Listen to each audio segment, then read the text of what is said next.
So hello my dear YouTube family, myself Rahul Singh and I would like to welcome you all to my YouTube channel Lore of English. In the first video of this series, I tried to explain you the basic concept of parts of speech. There, I taught you the concept of proper noun, common noun, material noun and abstract noun. And finally, I ended my video leaving you with the brain gem and the bonus content. I know that you don't miss my videos, but still if you did, don't worry, I am going to provide the link of that video in the description box below. In this video, we'll try to understand the concept of collective noun, countable and uncountable noun. But before jumping into today's video, let me give you the answers of the brain gem of the previous video.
So I hope all your answers were absolutely correct. Now let's start today's video and start understanding the concept of collective nouns first.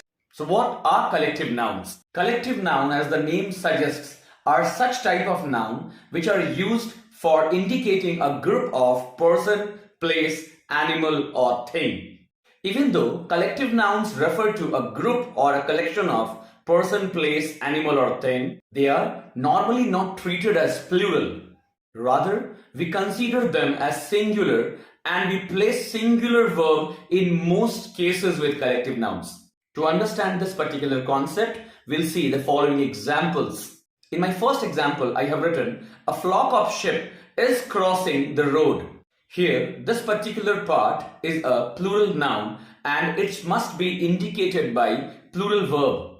But I have written is, which is a singular verb. In my next example, I have written an army of soldiers is marching towards the battlefield. And again, we have a plural noun with a singular verb. And in this last example, I have written a team of players is playing wonderfully. And with the help of these three examples, I hope I made the concept of plural collective noun taking singular verb clear to you all. And after this concept, we'll see the basic structure of collective noun where I have written of plus plural nouns. The following examples will make the concept clearer to you. The first example following the above structure is a bunch of flowers. The next example following the same structure again is a flock of seagulls. And the last example, a set of tools, again follows the same structure of collective noun. Now it becomes very necessary to know which collective noun must we use with which nouns.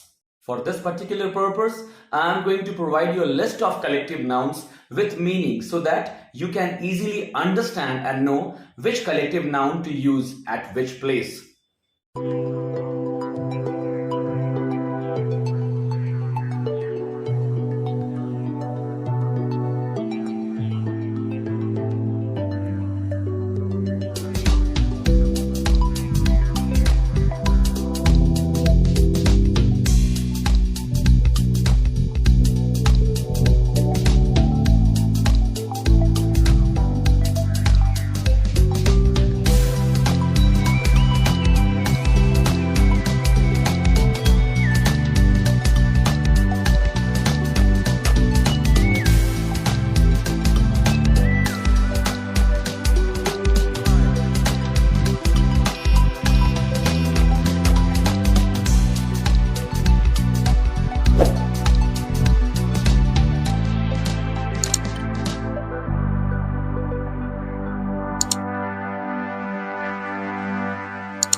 So after having a list of collective nouns, I hope I made the concept of collective nouns clear to you. And now let's try to understand the concept of countable and uncountable nouns. So what are countable nouns? Countable nouns are such nouns which can be counted in numbers. And since they are counted in numbers, they of course have a singular and a plural form. The singular form of a collective noun takes a or an with them, which is an article. Here, we need to note one thing, that if we want to ask about countable noun, we need to ask a question, how many? And in order to understand this particular concept, again we'll see the following examples. In my first example, I have written, Reena has 3 dogs. My second example says, Rohan owns a majestic house. In my third example, I have written, I would like 2 books, please. The next example which you can see is an interrogative sentence where I have written, how many friends do you have? In all the examples which you saw just now, some of them belong to the category of singular noun and some of them belong to the category of plural noun, which is nothing but the 2 forms of a countable noun. So I hope I made the concept of collective as well as countable noun clear to you. And let's understand the concept of uncountable nouns. Now, what are uncountable nouns? They are such type of nouns which cannot be counted with numbers. They may be the names of abstract noun or qualities, and also for such nouns for which counting is not possible, like liquid, powder, grass, etc. Uncountable nouns use singular verb with them and do not generally have a plural form. Like countable nouns, we cannot use article a and an for uncountable nouns or with uncountable nouns. So here the question arises, if we need to express any uncountable noun, how can we do that? So to express a quantity of an uncountable noun, we can use the following expressions rather. Number 1, some. Number 2, a lot of. Number 4, a bit of. Next, we can also use a great deal of. Apart from these expressions, we can also use the exact measurement. A cup of, a bag of, 1 kg of, 1 liter of, a handful of, an hour of, a day of, etc. If we want to ask the quantity of an uncountable noun, we need to ask a question, how much? In order to understand this concept in more detail, we'll see the following examples. In my first example, I have written, there has been a lot of research about the occurrence of these diseases. In my next example, I have written, he gave me a great deal of advice just before my interview.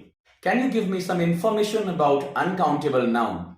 Don't worry, I'm not asking you any question. It's my next example which I have written. My next example says, he did not have much sugar left. In all these examples, you can see that the exact measurement was not given. Rather, I used different expressions for them. Now, we'll see some examples or rather sentences where the exact measurement will be given to you. Sentences like measure 1 cup of water. My mother brought 300 grams of flour from the market. Neeta wanted 1 teaspoon of salt. They all contain the exact measurement of uncountable nouns. And with this, finally we come to an end of today's video. And of course, I hope I was successful in making you the concept clear. Hope to see you in the next video where I'm going to teach you the concept of possessive nouns.